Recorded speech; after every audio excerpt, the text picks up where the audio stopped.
శ్రీ విష్ణు రూపాయ నమశివాయ. ఎప్పుడో కృతయుగంలో క్షీరసాగర మథనం అప్పుడు లక్ష్మీదేవి సముద్రంలోంచి ఆవిర్భవించిన కథ మనకి తెలుసు కదా. కానీ ఈ కలియుగంలో కార్తీక శుక్ల పంచమి రోజు తిరుచానూరులో మహాలక్ష్మి ఆవిర్భవించిన కథ మనకి తెలియదు. అది ఎన్నో పురాణాల్లో కొంచెం కొంచెం ఉందన్నమాట. అవన్నీ అధ్యయనం చేసి ఈరోజు మీకు ఈ వీడియో అందించబోతున్నాను. ఈ కోవిడ్ సమయంలో ప్రతి ఇంట్లోనూ ఆర్థికంగా చాలా దెబ్బలు తిన్నారు చాలామంది. మళ్ళీ ప్రతి ఇంట్లో మహాలక్ష్మి ఆవిర్భావం జరగాలి, అది మా తపన.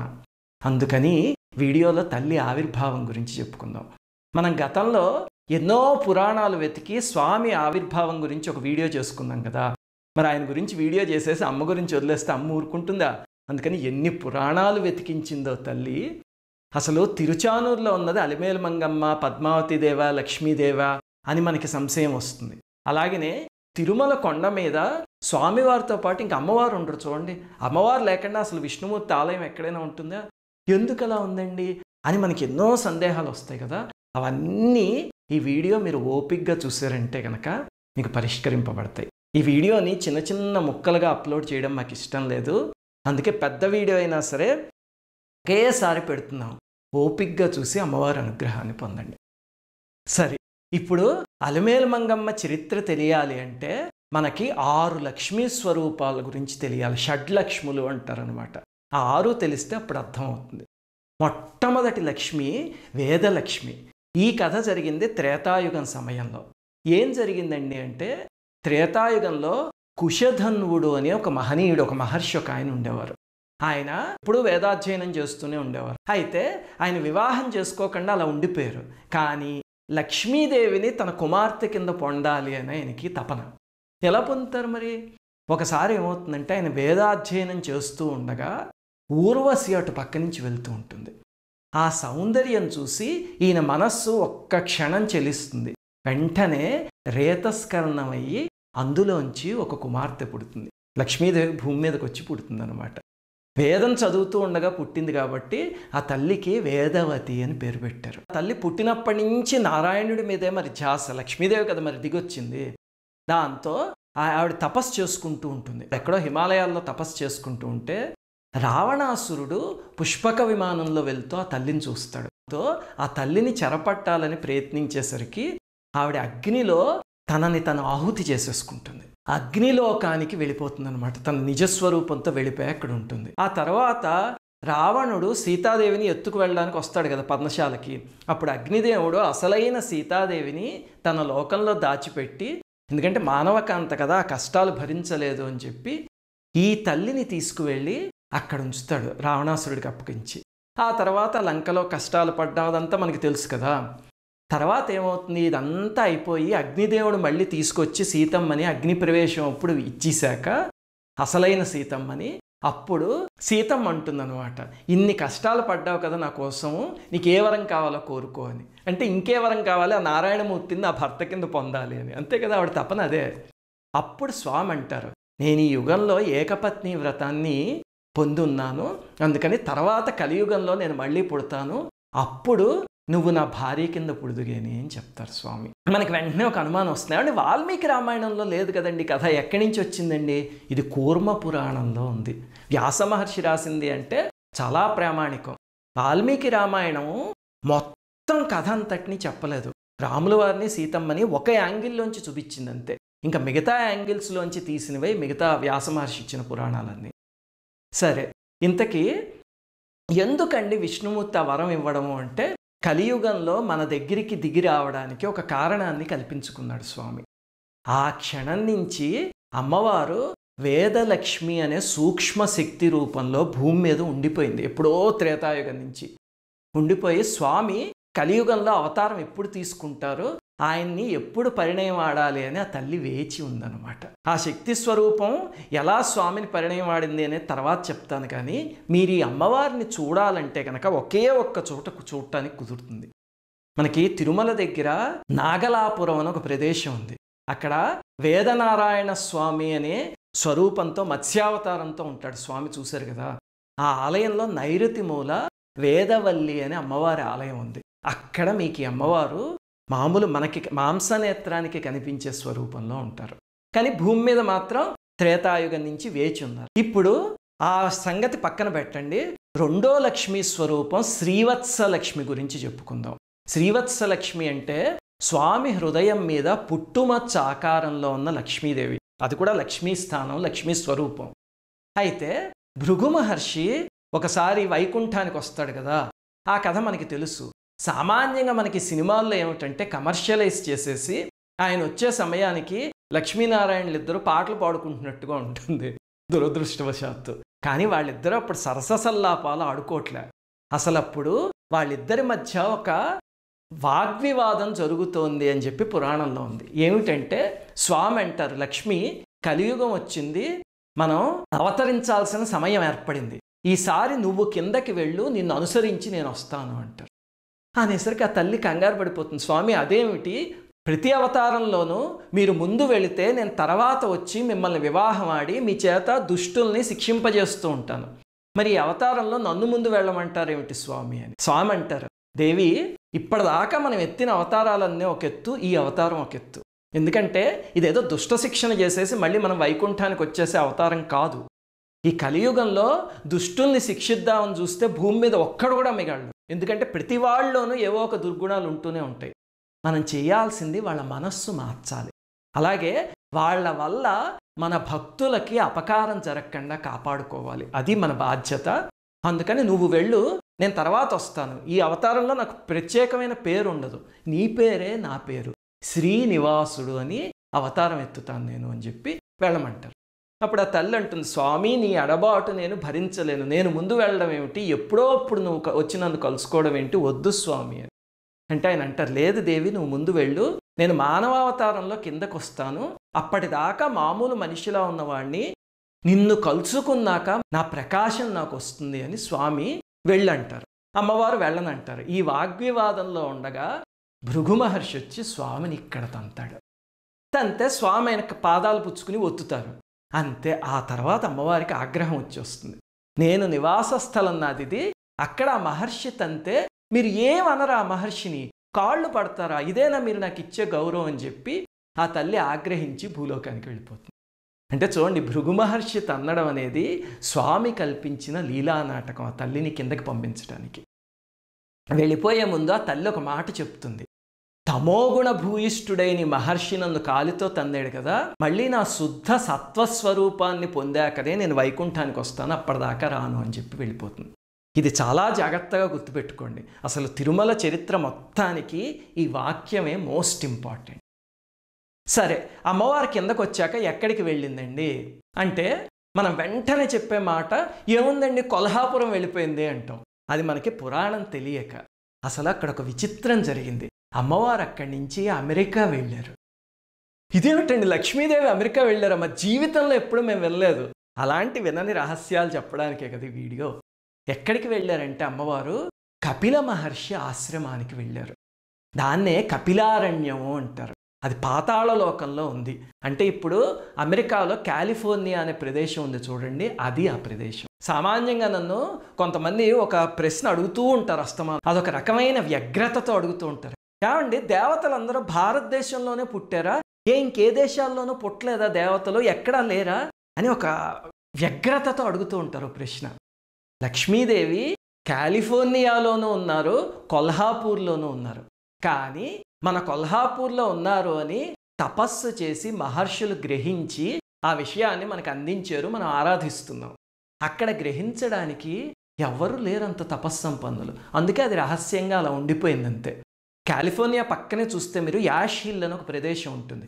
ఏమిటనుకుంటున్నారు అది? ఈ సగరపుత్రులందరూ బూడిదైపోయారు చూడండి, అందువల్ల ఆ పేరు వచ్చింది. కాకపోతే అది గ్రహించే తపశ్శక్తి లేక అదేదో చెట్టు వల్ల వచ్చింది అలాంటివి ఏవేవో చెప్తూ ఉంటారు. దానికి అసలైన కారణం యాష్ హిల్ అని పేరు రావడానికి అది. అలాగనే గంగా నది కూడా కిందకి వెళ్ళింది. ఇప్పటికీ అక్కడ ఒక నది రూపంలో ఉంది, కానీ తెలుసుకునే తపస్సంపన్నులు లేరు. ఇక్కడేమో గంగని ఆరాధిస్తూ ఉంటారు. ఆ తర్వాత ఏమైంది అంటే అమ్మవారు అక్కడ కాలిఫోర్నియాలో కూర్చుని తపస్సు చేసుకుంటున్నారు. అప్పుడు అగస్త్యాది మహామునులందరూ వచ్చి అమ్మవారికి దండం పెట్టి, తల్లి నువ్వు ఇలా పాతాళలోకంలో ఉండిపోవడం కాదు తల్లి, మాకు ఒక ఉపకారం చేసి పెట్టు అని వేడుకుంటారు. ఏమిటి నాయనా అని అడిగితే, భూమిపైన పద్మావతీపురం అని ఒక అద్భుతమైన ప్రదేశం ఉంది. సతీదేవి నేత్రాలు పడిన ప్రదేశం ఆ పద్మావతీపురం.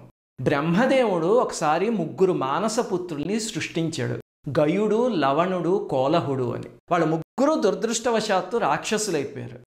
అందులో గయాసురుణ్ణి, లవణాసురుణ్ణి మీ ఆయన సంహరించారు తల్లి. ఆ కోలాసురుడు మిగిలిపోయాడు. వాడు ఆ పద్మావతీపురాన్ని మొత్తం ధ్వంసం చేసేస్తున్నాడు. వాడి కుమారుడు కరవీరుడు అని ఒకడున్నాడు. వాళ్ళిద్దరూ తోడై అసలు అక్కడ మమ్మల్ని బతకనివ్వట్లేదు, తపస్సు చేసుకొనివ్వట్లే. నువ్వు వచ్చి వాళ్ళని సంహరించి అక్కడ కొలువు ఉండాలి తల్లి అని వేడుకుంటారు. అప్పుడు అమ్మవారు ఇక్కడి నుంచి బయలుదేరి వెళ్తారనమాట. కాలిఫోర్నియా నుంచి అమ్మవారు మళ్ళీ భారతదేశానికి వచ్చారు. అందుకే ఇప్పుడు చూస్తే మనకి కాలిఫోర్నియా దాదాపు మినీ ఇండియా లాగా ఉంటుంది ఆ చుట్టుపక్కల ప్రదేశాలన్నీ. ఎందుకు మన వాళ్ళు అంత ఆకర్షింపబడిపోతారు అంటే, గంగానది ప్రవహించిన ప్రదేశము, కపిల మహర్షి ఆశ్రమము, లక్ష్మీదేవి కొలువున్న ప్రదేశం. అందుకే అంత శక్తి. ఆ తర్వాత అమ్మవారు మళ్ళీ భారతదేశానికి వచ్చి అక్కడ 2 రాక్షసుల్ని సంహరిస్తారు. అప్పుడు ఆ కొలహుడు వాళ్ళు చనిపోతూ అమ్మవారిని వేడుకుంటారన్నమాట. తల్లి, మాకు బుద్ధి వచ్చింది, నీ చేతిలో వెళ్ళిపోతున్నాం, ఈ క్షేత్రము మా పేరుతో నిలబడాలి, అలాగే నువ్వు ఇక్కడ భక్తుల్ని అనుగ్రహించాలి అని. అప్పుడు అమ్మవారు తథాస్తు అని వరం ఇచ్చి అక్కడ మహాలక్ష్మి స్వరూపంతో వెలుస్తారు. ఇది 3వ లక్ష్మి, గుర్తుపెట్టుకోండి. ఇప్పటిదాకా మనం వేదలక్ష్మి గురించి చెప్పుకున్నాం, శ్రీవత్సలక్ష్మి గురించి చెప్పుకున్నాం. ఇప్పుడు మహాలక్ష్మీదేవి వచ్చారు. ఆ స్వరూపంతోనే కొల్హాపూర్లో అమ్మవారు వెలిశారు. అందుకే ఆ రాక్షసుల పేరు మీద వచ్చింది కొల్హాపురం అన్నమాట. ఆ తర్వాత దేవశిల్పి విశ్వకర్మ ఉన్నాడు కదా, ఆయన వచ్చి మణిద్వీపం ఎలా ఉంటుందో అచ్చం అలాంటిదే కొల్హాపూర్లో ఒక ఆలయాన్ని నిర్మించాడు. మనం మామూలుగా కొల్హాపూర్ వెళ్ళి వచ్చేస్తూ ఉంటాం. అబ్బో, ఎన్ని రహస్యాలు ఉన్నాయో అసలు కొల్హాపూర్లో. మనం ఇంకొకసారి ఎప్పుడైనా కొల్హాపూర్ మీద సిరీస్ చేసినప్పుడు చెప్పుకుందాం. సరే, ఇప్పుడు ఈ మహాలక్ష్మి అమ్మవారు కొల్హాపూర్లో ఉన్నారు. మరి ఆవిడ భూమి మీదకి వచ్చేసారు కదా, వైకుంఠం కళావిహీనం అయిపోయింది. దాంతో స్వామి అక్కడ ఉండలేక భూమి మీదకి వచ్చేసారు. ఈ లోపల ఏమైంది, ఎప్పుడో త్రేతాయుగం నుంచి భూమిపైన ఉన్న వేదలక్ష్మి శక్తి ఉంది కదా, ఆ శక్తి ఆకాశరాజు అనే రాజుకి పద్మావతీదేవి స్వరూపంలో దొరికింది. భూమిని దున్నుతుంటే దొరికింది, కమలంలో దొరికింది కాబట్టి పద్మావతి అని పేరు పెట్టారు. ఆ తర్వాత పద్మావతీదేవి వెంకటేశ్వర స్వామి కలుసుకోవడం, వాళ్ళిద్దరి మధ్య ప్రేమ చిగురించటం, ఆయన వివాహం చేసుకోవాలనుకోవడం, ఈ కథ అంతా మనకి తెలుసు కాబట్టి నేను చెప్పను.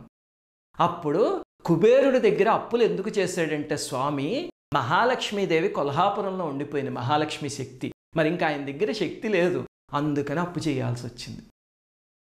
ఆ తర్వాత వివాహం అయిపోయింది. కొత్త పెళ్లి కొడుకు కదా, సరదాగా కొన్ని నెలలు ఉన్నాడు, బాగానే ఉంది.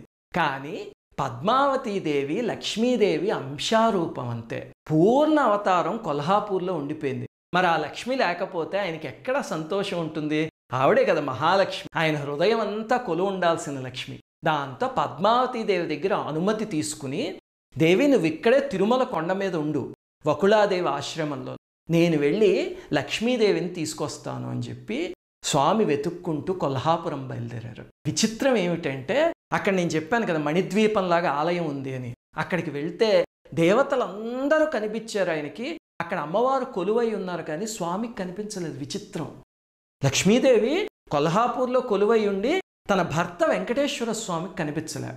అప్పుడు స్వామి ఆతృతతో అక్కడ పద్మకుండం, పంచగంగా, రుద్రప్రయాగ అలాగ అద్భుతమైన తీర్థాలు ఉన్నాయి, వెలికి రాలేదంతే. అక్కడ స్నానం చేసి 10 సంవత్సరాల పాటు అక్కడ తపస్సు చేశారు. ఎందుకు? అలిగి వెళ్ళిపోయిన తన భార్యని ప్రసన్నం చేసుకోవడానికి. ఎంత విచిత్రమో చూడండి. 10 ఏళ్ళు తపస్సు చేసినా అమ్మవారు ప్రత్యక్షం అవ్వలే. శ్రీవారికి అర్థం కాలేదు, ఏమిటి నా భార్య నన్ను అనుగ్రహించట్లేదు అది. అప్పుడు ఆకాశవాణి, స్వామి ఇక్కడ నువ్వు ఎంత తపస్సు చేసినా అమ్మ నీకు కనిపించదు. ఎందుకంటే ఇక్కడ రాక్షసుణ్ణి సంహరించడానికి రజోగుణ ప్రధానమైన స్వరూపంతో వచ్చింది అమ్మవారు. అందుకే ఇక్కడ అమ్మవారిని చూస్తే మీరు కొల్హాపూర్లో చేతిలో గద, పానపాత్ర, సింహవాహన అవన్నీ ఉంటాయి కదా.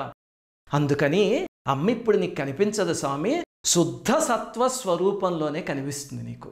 నీకుతో ఆ స్వరూపం రావాలంటే నువ్వేం చేయాలంటే శుక మహర్షి ఆశ్రమానికి వెళ్ళి అక్కడ ఒక సరోవరాన్ని తవ్వి అందులో దేవలోకంలోని కమలాల్ని తీసుకొచ్చి ప్రతిష్ఠించి ఆ కమలాలు వాడకుండా 12 సంవత్సరాల పాటు ఉండేలాగా చూసుకో, తపస్సు చేయి. అమ్మని ధ్యానిస్తూ. అప్పుడు అమ్మ శుద్ధ సాత్విక స్వరూపంతో కార్తీక పంచమి రోజు ఉద్భవిస్తుంది. అప్పుడు నిన్ను మళ్ళీ చేరుకుంటుంది అని ఆకాశవాణి చెప్తుంది. అప్పుడు స్వామి సరే అని చెప్పి శుకమహర్షి ఆశ్రమానికి వెళ్తారనమాట. ఇంతకీ కొల్హాపూర్లో రాక్షస సంహారం కోసం అమ్మవారు వెలిసారు కనుకనే ప్రతి సంవత్సరం దుర్గాష్టమి రోజు తిరుమల నుంచి కొల్హాపూర్కి సారి వస్తుంది అమ్మవారికి. అంటే తన భార్య మరి అక్కడ ఉంది కదా, అందుకని స్వామి తిరుమల నుంచి ప్రతి సంవత్సరం సారి పంపిస్తారు. చాలా విశేషం అది. ఇప్పుడు మనం చూస్తే వీళ్ళ ముగ్గురు ఎక్కడున్నారు అంటే స్వామి శ్రీశుకపురానికి వచ్చారు. అదే ఇప్పుడున్న తిరుచానూరు అనమాట. తర్వాత చెప్తాం మీకు. మరి పద్మావతీదేవి ఎక్కడున్నారు అంటే స్వామి వెళ్ళి 10 సంవత్సరాలు అయింది కదా, పాపం ఆ తల్లి బాధపడిపోతూ ఉంటారు, నన్ను వదిలేసి వెళ్ళిపోయారు అని.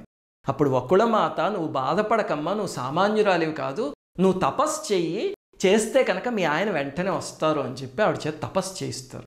వెంకటాచలం మీద పద్మావతీదేవి ఉండి తపస్సు చేశారు. ఇంకా లక్ష్మీదేవి ఏమో కొల్హాపురంలో ఉన్నారు. అంటే ముగ్గురు 3 ప్రదేశాల్లో ఉన్నారు. మరి ముగ్గురు ఎప్పుడు కలుస్తారండి? ఇప్పుడు కలుస్తారు. అదేమిటో ఇప్పుడు చెప్తా. సరే, అప్పుడు స్వామి ఈ శుకమహర్షి ఆశ్రమానికి వచ్చారు. వచ్చాక ఆయన చేత్తో ఆయన అక్కడ ఒక సరోవరాన్ని తవ్వారు. తవ్వి వాయుదేవుడి చేత దేవలోకం నుంచి స్వర్ణ కమలాల్ని తెప్పించారు. తెప్పించి అవి ఆ సరోవరంలో పెట్టారు. మరి 12 ఏళ్ల పాటు వాడకుండా ఎలా ఉంటాయి కమలాలు? అప్పుడు సూర్యభగవానుడిని పిలిచి నువ్వు ఇక్కడ కొలువు ఉండు అన్నారు. ఎందుకంటే సూర్యుడు ఉంటే కనుక కమలం వాడదు కదా, అందుకని సూర్యభగవానుడిని అక్కడ నిలబెట్టారు. నిలబెట్టి అప్పుడు మహాలక్ష్మి మూలమంత్రం ఉంది కదా, ఆ మూలమంత్రాన్ని జపిస్తూ అక్కడ మధ్యలో, ఆ సరస్సులో మధ్యలో ఉన్న కమలంలో కర్ణికలో అమ్మవారిని శుద్ధసత్వ స్వరూపంతో భావిస్తూ 12 ఏళ్ల పాటు తపస్సు చేశారు. అంటే ఆలోచించండి, అక్కడ 10 ఏళ్ళు, ఇక్కడ 12 ఏళ్ళు, 22 ఏళ్ళు స్వామి భార్యని తిరిగి పొందడానికి తపస్సు చేశారు. చూడండి మనకి ఏ సందేశం ఇస్తున్నారు. నిర్విరామమైన తపస్సు, తిండి లేదు, నీళ్లు లేదు, ఎలాగైనా మళ్ళీ లక్ష్మీదేవి ఇక్కడ వెలయాలి అని. బ్రహ్మాండాల్ని శాసించే అఖిలాండ కోటి బ్రహ్మాండ నాయకుడు తన భార్యని తను ప్రసన్నం చేసుకోవడానికి ఎంత ఘోరమైన తపస్సు చేశాడో చూడండి. దాంతో దేవతలు మునులు అందరూ పద్మసరోవరం చుట్టూ చేరిపోయారు, ఆకాశంలో చేరిపోయారు. చేరిపోయి అమ్మా నువ్వు రా తల్లి, నువ్వు రా తల్లి అనే ప్రార్థనల్ని తీవ్రతరం చేశారు. అలాగా 12 సంవత్సరాలైంది. అప్పుడు 12వ సంవత్సరం కార్తీక మాసం పంచమి రోజు వచ్చింది. ఆకాశవాణి చెప్పింది కదా, ఆ రోజు లక్ష్మీదేవి ఆవిర్భవిస్తుంది అని. స్వామి అలా కళ్ళు మూసుకుని తపస్సు చేసేస్తున్నాడు. వీళ్ళందరికీ ఆతృత, అమ్మవారు వస్తుందా లేదా, అమ్మవారు వస్తుందా లేదా అని ఆతృత పడిపోతున్నారు పిల్లల్లాగా. అప్పుడు భృగు మహర్షి ఆ తల్లి దగ్గరికి వెళ్ళి, అమ్మా నన్ను క్షమించు, ఖండకావరంతో స్వామి వక్షస్థలాన్ని, నువ్వు కొలువున్న ప్రదేశాన్ని తన్నాను, నన్ను క్షమించు తల్లి అని భృగు మహర్షి కన్నీటితో ఏడుస్తాడు. అప్పుడు అమ్మవారు ప్రసన్నమయ్యి కార్తీక శుక్ల పంచమి రోజు శుద్ధ సత్వ స్వరూపంతో అక్కడున్న పద్మసరోవరంలో మధ్యలో ఉన్న కమలంలో ఆ తల్లి ఆవిర్భవించింది. ఒంటి నిండా తళతళలాడిపోయే నగలు, దేదీప్యమానమైన ముఖం, తెల్లటి బట్టలు, దిగ్గజాలు అభిషేకం చేసేస్తున్నాయి ఆకాశగంగా జలాలతో. 16 సంవత్సరాల ఆడపిల్లలాగా తల్లి ఎక్కడ ఆవిర్భవించింది. అప్పుడు స్వామి కళ్ళు తెరిచారు. ఆకాశంలోంచి పుష్పవృష్టి కురిసింది. కురిసేసరికి స్వామి వచ్చి సంతోషంతో అమ్మవారిని ఆలింగనం చేసుకుని తన మెళ్ళలో మాల తీసి అమ్మవారికి వేశారు. ఇంక అమ్మా నాన్న కలిశారు కదా, జగత్ కళ్యాణం, దేవతలందరూ పొంగిపోయి ఆహా అమ్మ వచ్చేసింది. ఇన్ని సంవత్సరాల నుంచి అమ్మవారు వైకుంఠంలో లేరేమో, పాపం వాళ్ళు కూడా అల్లాడిపోయారు. అప్పుడు జయతు జయతు లక్ష్మి లక్షణాలంకృతాంగి, జయతు జయతు పద్మ పద్మ సద్యాభివంద్య, జయతు జయతు విద్యా విష్ణు వామాంక సంస్థ, జయతు జయతు సమ్యక్ సర్వ సంపత్కరీ శ్రీ అని ప్రార్థించి, అమ్మ ఇంకెప్పుడు మమ్మల్ని వదిలి ఉండకమ్మా, కన్నీటితో ప్రార్థిస్తున్నాం, నీ పిల్లలము నువ్వు లేకుండా ఎలా ఉంటాను తల్లి అని వెక్కి వెక్కి ఏడ్చేశారు. చూడండి, అమ్మా నాన్న లేకుండా పిల్లల్ని ఎక్కడో హాస్టల్లో పడేసి ఒక 15 ఏళ్ళు వెళ్ళాక వెళ్ళారు అనుకోండి, వాళ్ళు ఎలా బాధపడతారో అంతటి బాధ అనమాట. అప్పుడు అమ్మవారు అంటారు, నాయన బాధపడకండి, ఎప్పుడైనా సంపదలు కానీ వైభవం కానీ కోల్పోతే అవి తిరిగి రావడానికి ఇదిగో మీకు ఒక ఉపాయం చెప్తున్నాను. నేను చెప్పిన ఈ ప్రక్రియని మీరు కానీ చేశారంటే కనుక మీరే కాదు, భూలోకంలో ఎవరైనా సరే పోయిన సంపదలు వైభవం అన్నీ తిరిగి వస్తాయని అమ్మవారు చెప్పారు. ఈ వీడియోలో కథకు అంతరాయం ఎందుకు కానీ ఇంకొక చోటు చెప్తారు. సరే, ఆ తర్వాత అమ్మవారు అక్కడ ఆవిర్భవించారు కదా, దేవతలు శుక మహర్షి అమ్మవారిని తల్లి నువ్వు ఇక్కడే కొలువు ఉండు తల్లి అని వేడుకున్నారు. వేడుకుంటే అప్పుడు అమ్మవారు సర్వస్వతంత్ర వీరలక్ష్మి అనే స్వరూపంతో తిరుచానూరులో కొలువున్నారు. గుర్తుపెట్టుకోండి, 4వ లక్ష్మీ స్వరూపం. ఇప్పటికి మీకు 3 చెప్పాను కదా. 4వ స్వరూపం సర్వస్వతంత్ర వీరలక్ష్మి.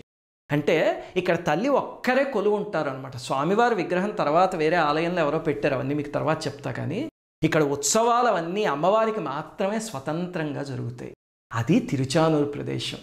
అంటే తిరుచానూరులో ఉన్న అమ్మవారు శుద్ధ సత్వ స్వరూపంతో పద్మాలు పుచ్చుకుని ఉన్న లక్ష్మీదేవి, పద్మావతీదేవి కాదు. అప్పటికి పద్మావతీదేవి కొండపైన ఉన్నారు. ఇంకా మరి ఈ అలమేలు మంగమ్మ పద్మావతీదేవి అని ఎందుకు పిలుస్తారండి అంటే, బంగారు పద్మంలో ఆసీనురాలై కనిపించింది కదా తల్లి, అందుకని అలర్మేల్ మంగ అంటారు. మరి పద్మావతీదేవి అని ఎందుకు పిలుస్తారు అంటే, పద్మాన్ని నివాసంగా కన్న తల్లి అని.